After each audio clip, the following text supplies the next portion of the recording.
Welcome back into Delmarva Sports Insider with our local Division I team in the rearview mirror. We shift our focus to the two D3 programs here on the shore, Wesley, Salisbury. Yep. And we'll start with the powerhouse of the New Jersey Athletic Conference. Trey, I know that reaction was coming. The Wesley College Wolverines. They entered 2019 after a down season. Their 7 wins was their lowest total in 16 years. No NCAA tournament appearance and not ranked in the national preseason top 25 for the first time since 2005. Wesley, for the first time in really what is forever, playing with a chip on their shoulder with something to prove. The dub does return a load of offensive weapons, including D3 preseason All-American wide receiver Cortera Simpson and 3-year starting running back E.J. Lee, who is expected to once again carry the load, but the task will be on the defensive side of the ball, where Wesley loses experience and leadership.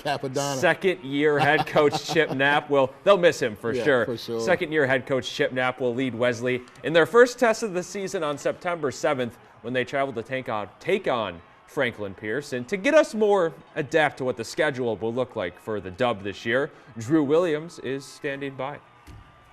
Wesley's always the team to keep an eye on the NJAC, and I guess apparently, Trey, they're the powerhouse, whatever. So let's break things down a little bit. Certainly a couple games that jump out of you right away, right off the schedule. First of all, the Wolverines don't get a home game until October 5th. Trey and I were talking about that in the office. It's crazy starting on the road like they are. So tough off the bat, always with their tough foe, Delaware Valley, on the road. Certainly going to be a fun game on October 12th here in Salisbury against the Seagulls. Last year was a huge game with potential conference implications early, and then they're going to close the season at home with CNU. So a typical tough Wesley schedule, but this is their conference in the NJAC. Things are always going to continue to be tough. Guys, you mentioned it early, the Wolverines may be getting slept on a little bit this season. What do you think?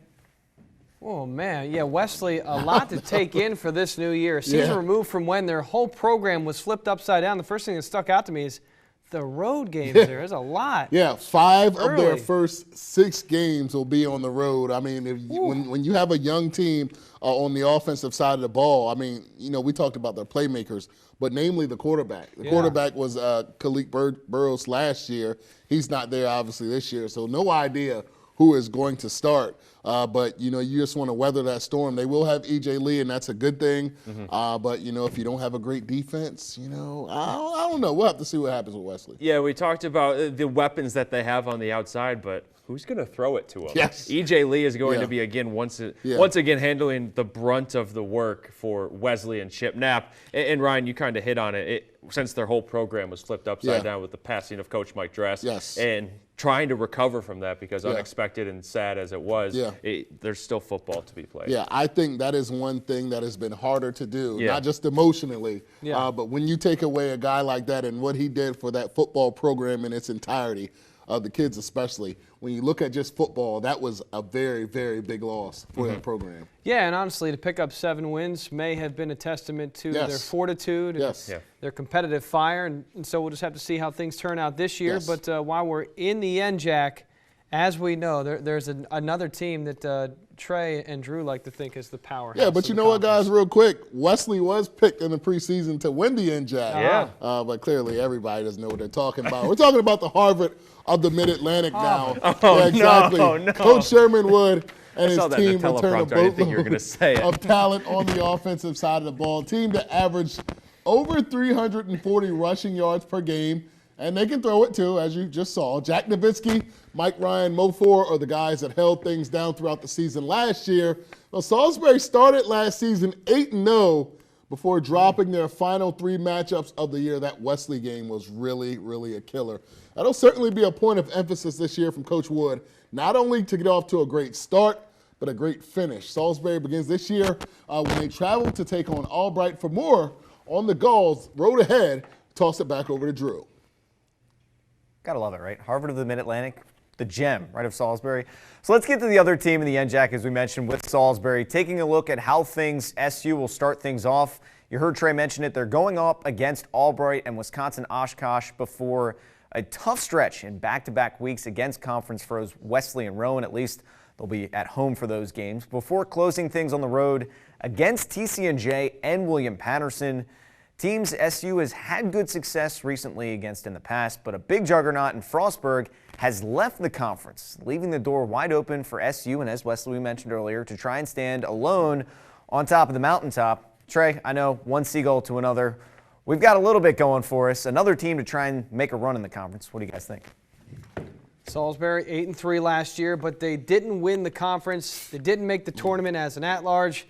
So, I mean, honestly, what do they have to do different this year to try to get it done? I mean, we saw it. I mean, I said they started the year 8-0. Yeah. And we were at the game when they played Wesley. When you lose a heartbreaker like that game, that kind of just made everything just slide out from under them. So, you know, they obviously, it's tough because they did everything great up to 8-0. And then you get to the last 2 games of the regular season and you fall. So, I mean, I don't know what to say. I mean, they have the pieces to do it. Obviously, Jack Nowitzki's coming back. They also have Jack Lanham if they want to go to him, and they got some other pieces as well. So Mike Ryan Mofor is one of those other pieces. He's sliding into that super back, feature back role in the triple option. And for someone who finished with 660 yards, but he did it on 81 carries, so over an average of 8 yards per carry in that triple option, he may be the answer for a rushing attack that we saw towards the end of these games that they ended up dropping. It faded off into the sunset. They just could not close out the games, and that obviously playing kickoff to the final down is going to be a huge thing for Coach Wood this year. They also in those games had to pass a lot, which meant that they had to get away from what they're used to, which is running the ball. Yeah, Salisbury, I think Jack Nowitzki went 8 for 23 last year, around there. Wow. It wasn't, they don't pass a lot. So having to go to the passing route is not something they're used to.